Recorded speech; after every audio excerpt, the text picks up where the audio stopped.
보좌 앞에 엎드린 24장로, 오늘 말씀 제목입니다. 요한계시록 4장은 하나님 보좌를 보여줍니다. 천상교회의 모습을 잠시나마 우리가 경험할 수 있는데 여러 가지 모습이 인상적입니다. 그런데 특별히 24장로 예배의 모습, 24장로는 천국에는 장로님이 24분 계신다 얘기가 아니라 구원받은 자들의 대표성으로 구약의 12, 신약의 12 더해서 24 이렇게 상징적인 숫자로 말씀하고 있습니다. 그런데 24장로가 하나님께 예배를 하고 보좌 앞에서 어떤 모습을 갖추고 있느냐 예배하는데 10절입니다. 24장로들이 보좌에 앉으신 이 앞에 엎드려 세세토록 살아계신 이에게 경배하고 자기의 관을 보좌 앞에 드리며 5장 14절에는 내 생물이 이르되 아멘하고 장로들은 엎드려 경배하더라.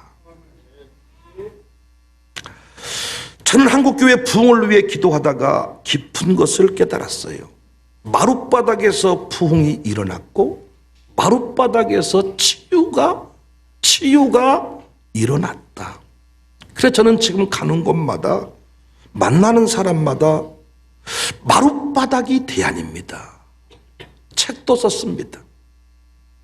제가 어떤 분에게 책을 선물했더니 어떤 분도 책을 잘 읽었다 문자를 주지 않는데 어떤 다른 교회 장로님 한 분이 병원에 입원했다 퇴원하면서 SNS에 글을 남기셨더라고요.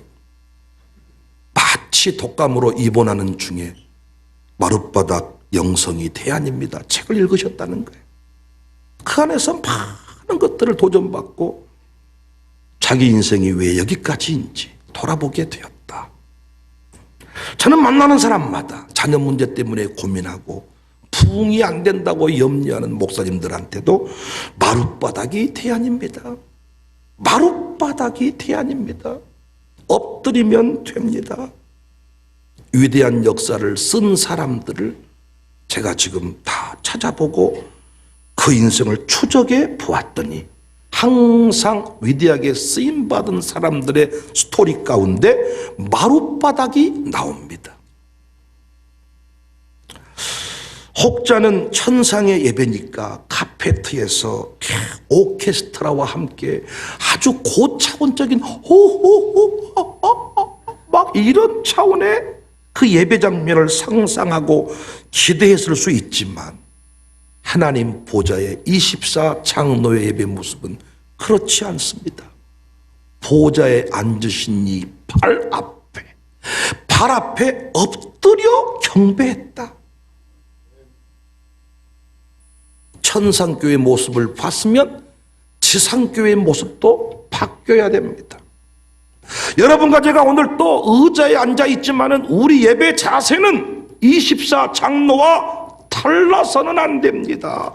한국교회가 지금 아프고 어려워진 것은 이 예배의 모습을, 이 영성을 잃어버렸기 때문이라고 저는 생각해요.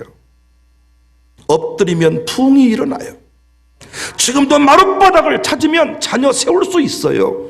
마룻바닥에 엎드리면 여러분 질병 고칠 수 있어요. 왜 마룻바닥에 엎드리면 역사가 일어나는가? 엎드렸다, 마룻바닥, 이것들은 간절함을 상징합니다. 애절함을 나타냅니다. 겸손한 자가 엎드립니다.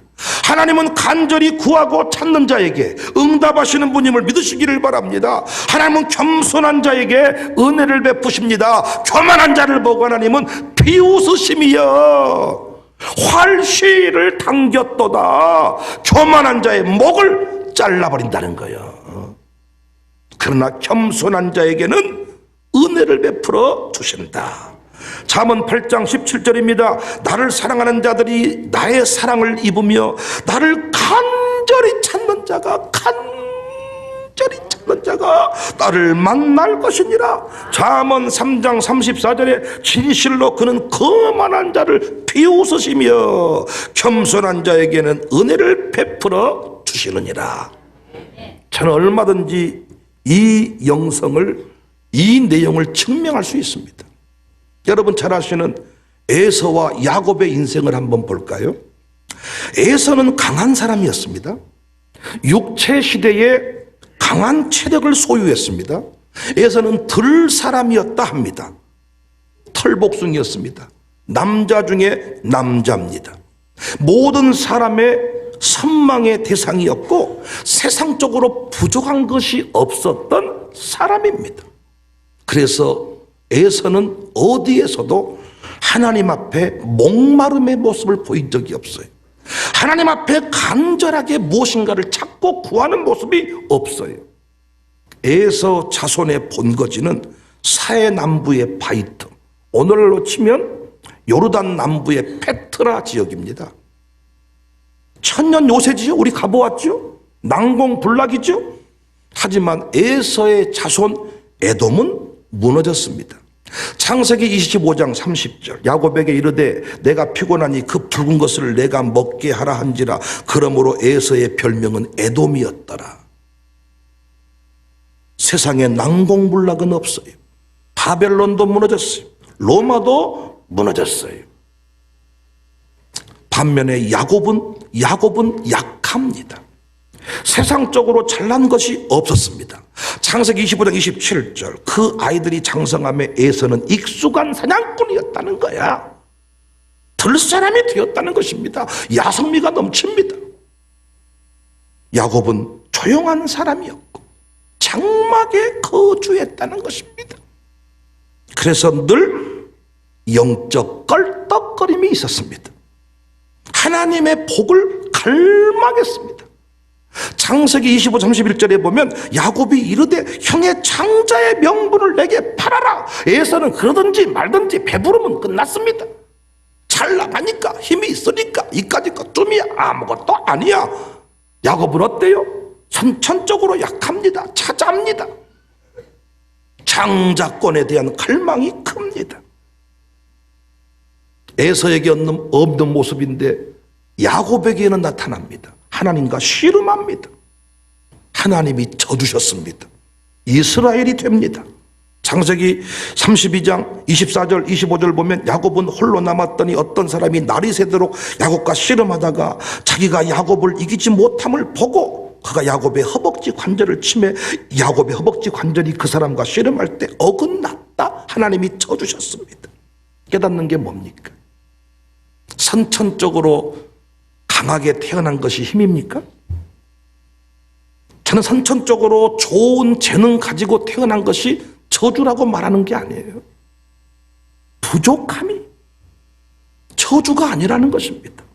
절실함이, 간절함이 힘이고 능력이다. 절실함, 간절함, 누군가 결핍이 에너지다 이런 말을 했어요. 결핍의 순간에 간절함이 작동해요. 먹고 살 게 없어요. 끼니를 걱정해요. 일용할 양식이 없어요. 그래서 선조들은 새벽 예배 안 나올 수가 없었어요. 깡냉이라도 어떤 콩나물이라도 생겨야 아침밥을 할 수가 있으니까 간절함을 가지고 주님 앞에 나왔습니다. 놀라운 건 뭐예요? 결핍의 때에 부러지졌더니 결핍이 채워집니다. 결핍의 순간에 채워진 그 인생이 그것을 땅에 꼭꼭 묻어둔 게 아니라 채워진 그것을 다시 비웁니다. 또 채워집니다. 이 사람의 인생을 물레방아 인생이라 그래. 채우고 비우고 채우고 비우고 채우고 비우고 돌고 돌아 돌고. 그래서 조영남 씨는 여기서 힌트를 얻었나 봐. 물레방아 인생. 돌고 도는 물레방아 인생. 돌고 돌아. 보십시오 여러분. 돈 있는 사람들이 에너지가 있는가? 아니면 없는데 차 마시자 그래요.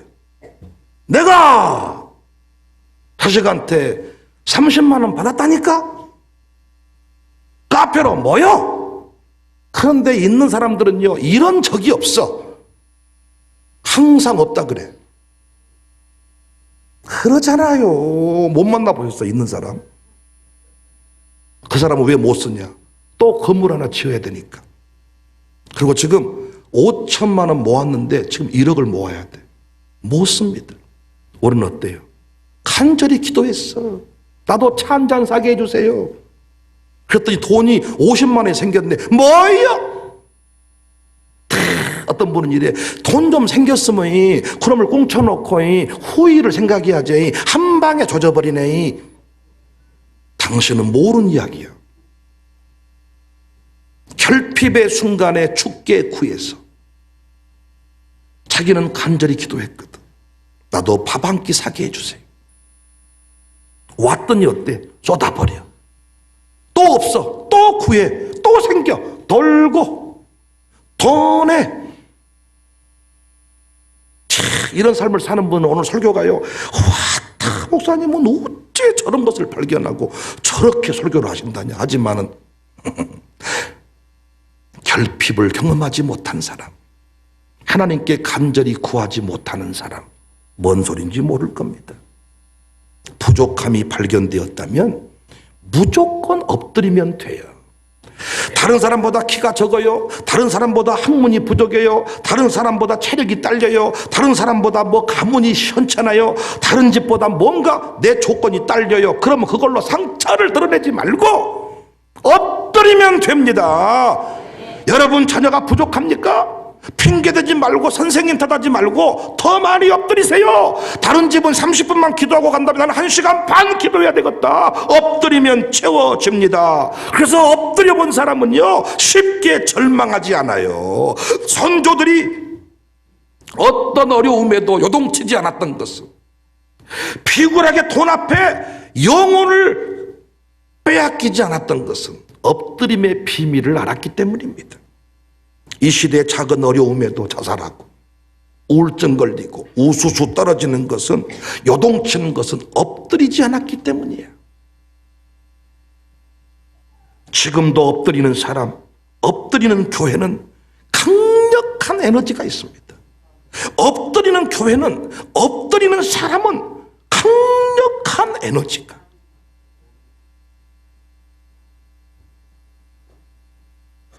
엎드림의 신비는 무비보셋이라는 사람을 통해서 설명할 수 있어요. 무비보셋. 5살 때 할아버지 사울왕과 아버지 요나단이 죽었습니다.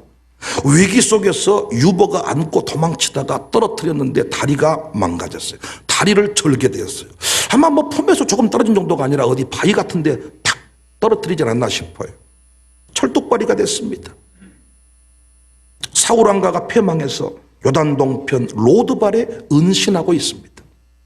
사무엘하 9장 4절에 왕이 그에게 말하되 그가 어디 있느냐 하니 시바가 왕께 아뢰되 로드발 암멜의 아들 마길의 집에 있나이다. 다윗이 그를 데려오라고 합니다. 다윗 앞에 선 무비보셋 덜덜 떨지 않았겠습니까? 그가 엎드려 절을 합니다. 사무엘하 9장 6절 사울의 손자 요나단의 아들 무비보셋이 다윗에게 나와 그 앞에 엎드려 절하매 다윗이 이르되 무비보셋이여 하니 그가 이르기를 보소서 당신의 종입니다. 이때 다윗이 은혜를 베풀지요. 그에게. 이게 이미 요나단과 약속했던 내용들인데 후손을 찾아가지고 은혜를 지금 베풀잖아요. 사무엘하 9장 7절에 다윗이 그에게 이르되 무서워하지 마라. 내가 반드시 내 아버지 요나단으로 말미암아 내게 은총을 베풀리라. 내가 내 할아버지 사울의 모든 밭을 다 내게 도로 주겠고 또 너는 항상 내 상에서 떡을 먹을지니라. 그때 무비보셋이 목에 힘 주면서 그럴 줄 알았습니다. 당연히 우리 할아버지 것이 나한테 와야지요. 이런 식으로 행동했습니까?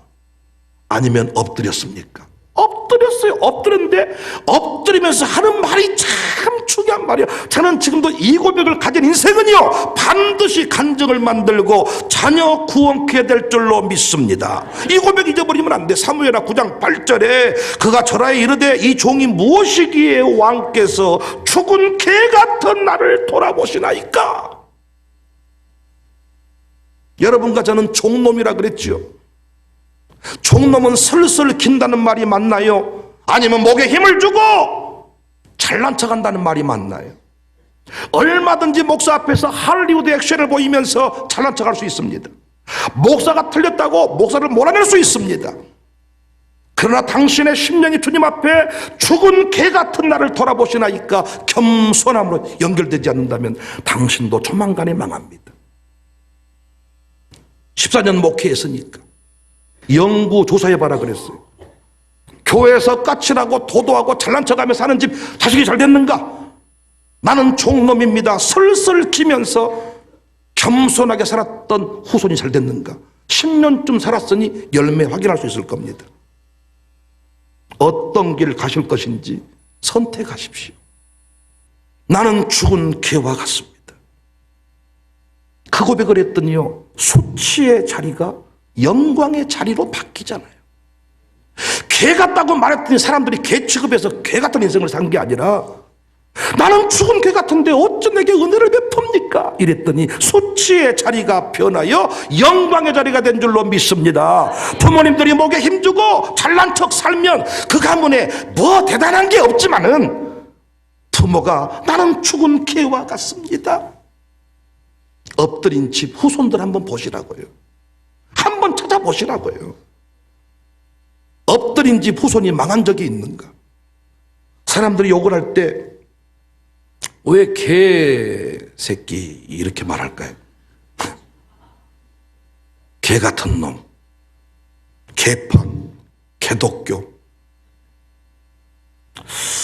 또 어떤 큰 이득을 보았을 때도 개이득, 개고생, 영어권에서도 son of bitch. 왜 개가 이처럼 욕을 할 때 어떤 쓰임받는 뭐 이런 대명사가 되었을까? 여러 이유가 있겠지만 어떤 분이 이렇게 글을 썼더라고요. 개는 교미를 할 때, 오줌을 쌀 때 아무 데서나, 개가 오줌 쌀 때 항상 다리 하나만 들면 다 싼다는 거예요. 이런 것들 때문에 개 같은 놈, 개새, 개판, 개독교, 개이득, 개고생, 개. 근데 사실은 개 입장에서 억울한 게 많아요. 개는 진짜로 진돗개 같은 경우는 얼마나 충성스럽습니까? 사실 우리가요, 개 보고 욕하지만은 솔직히 우리 돌아보면 개만 또 못합니다. 우리는 은혜를 너무 쉽게 잊어버려. 진돗개 같은 경우만 해도 주인의 은혜를 기억한다잖아요. 똥개여도 뭔가 도둑이 들어오면 막 주인 보면 꼴랑지르죠. 우리 어떻습니까? 그렇게 사랑받고 그렇게 축복받고 살았으면서도요, 작은 것 하나에 샥 마음이 돌아서는데 우리가 과연 개보다 나은 사람들인가? 부디 하나님 앞에 겸손하십시다. 사람 앞에 자존심 세우는 거 내가 뭐라고 말할 수는 없겠지만은 하나님 앞에 어떻게 예배 가운데 은혜 받으러 온다면서 늦게 온답니까? 출석표 찍으면 되는 겁니까? 목사는 속아요. 요즘에 숫자가 많아져가지고요, 잘 파악이 안 되더라고요. 왔는데 안 왔나? 안 왔는데 왔나? 옛날은 다 잡아냈는데 지금 못 잡아내요. 그럼 말하면 들었는데요? 예배 왔는데요? 10분 늦게 온 거야. 30분 늦게 온 거야. 그 축도 시간에 안 봤습니까? 이런 식입니다. 대통령 만나자 했으면 늦게 올까?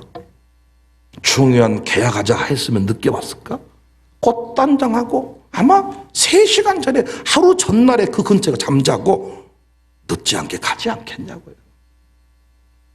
얼마나 우리가 교만한지 몰라요. 산소호흡기를 끼어야 비로소 산소를 주신 하나님께 감사를 한다고요. 24 장로의 예배 모습을 기억하십시다. 의자에 앉아서 양복 입고 예배드리지만은 마음 중심만은 엎드려 경배하십시다. 그 엎드림의 좋은 모델이 우리 선조들입니다. 그들 학문이 없었어요. 한글도 몰랐어요. 가진 게 없었어요. 종놈들이었어요. 그래서 항상 엎드리는 게 익숙해졌습니다. 그렇습니다. 나는 종입니다. 경찰서 가서도 선생님 내 새끼 좀 대학 시킨다. 선생님 대학만은 하나님 앞에서도 하나님이 그 아들 딸들을 다 잘되게 했습니다. 수치의 가문을 영광의 가문으로 하나님이 다 바꿔줬습니다. 그런데 뭐 좀 있다고 거들먹거리는 인생들, 후대가 열려지지가 않더라고요. 우리 교회 또 다른 이름이 마룻바닥에서 행복한 사람들입니다. 마룻바닥에서. 카페 뒤에서 싸우고 우울한 사람들이 아니라 마룻바닥에서 행복한 사람들. 우리 인생을 살면서요, 사람들에게 너무 목말라 하지 맙시다.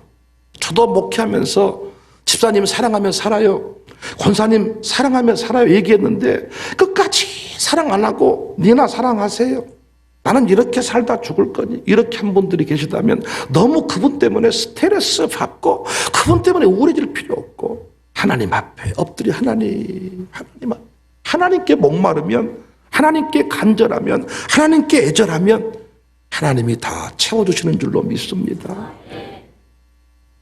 마태복음 5장 6절에 의에 줄이고 목마른 자는 복이 있나니, 의에 줄이고 목마른 자는 복이 있나니 그들이 배부를 것입니다. 말씀의 사모함이 의에 줄이고 목마른 자는, 에레미야 33장 3절에 너는 내게 부르짖어라. 엎드려서 살지 못하는 경우는 없습니다. 하나님은 끝까지 우리가 엎드려 살기를 원하십니다. 엎드리면 삽니다. 엎드리면 열립니다.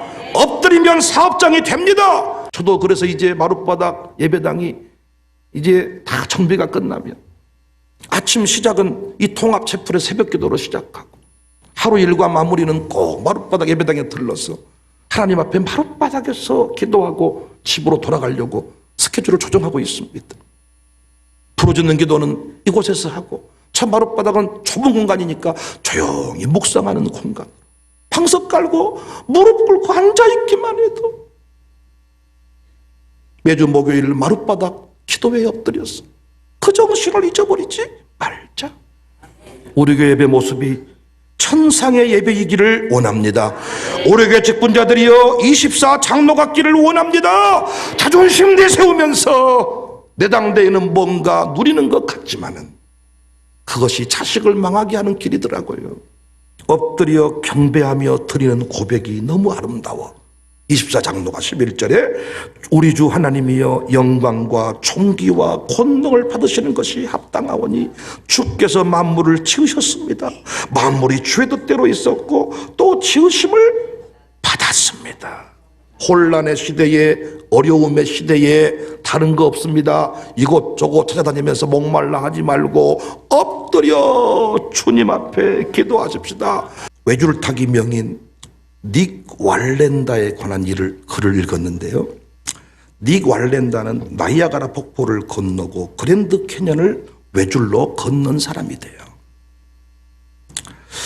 20도 되는 경사로를 타고 건넌 최초의 사람이에요. 사람들의 박수와 칭찬, 응원으로 난리가 난답니다. 근데 이때 사람들의 박수 소리에 우쭐해진 순간 바로 추락을 하는 거예요.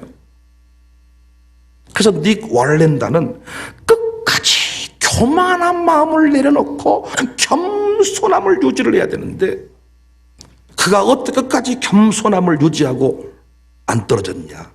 그는 이 줄타기 끝나고 나서 우쭐하고 야 내가 명인이 되었다 이러면 다음번에 떨어져 죽는다는 거예요. 그가 한 일은 3시간 동안 쓰레기를 줍는 일이 돼. 외줄타기 코스가 딱 끝나고 나면 그는 3시간 동안 쓰레기를 줍는. 그가 말합니다. 내게는 겸손이 자연스럽지 않다. 쓰레기 줍는 것은 능동적으로 스스로 낮추는 일이다. 교만으로 넘어지지 않기 위해서 나는 그렇게 한다. 고백했어. 여러분은 교만함을 내쫓기 위해서, 총놈이 아니라 잘난 놈의 의식을 몰아내기 위해서 무엇을 하시나요?